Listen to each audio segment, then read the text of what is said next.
حضرت موسیٰ علیہ السلام نے اللہ تعالیٰ سے پوچھا، اے اللہ، تیری رضا کس میں ہے؟ فرمایا، میری رضا میری قضا میں ہے۔ جو میری قضا پر راضی ہوگا میں اپنے اس بندے سے راضی ہو جاؤں گا، اور جو میری قضا پر ناراض ہوگا میں بھی اس بندے سے ناراض ہو جاؤں گا۔ دیکھیں کہ ہم اپنے رب کی تقسیم پر راضی ہیں یا شکوے کرتے ہیں۔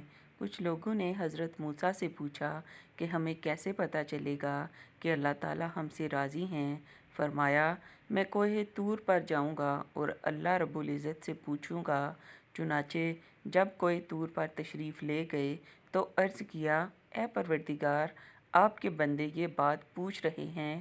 رب کریم نے فرمایا، میرے بندوں سے جا کر کہہ دو کہ وہ اپنے دل میں جھانک کر دیکھیں، اگر میرے بندے اپنے دلوں میں مجھ سے خوش ہیں تو میں اپنے بندوں سے خوش ہوں، اور اگر وہ مجھ سے ناراض ہیں تو میں بھی اپنے بندوں سے ناراض ہوں۔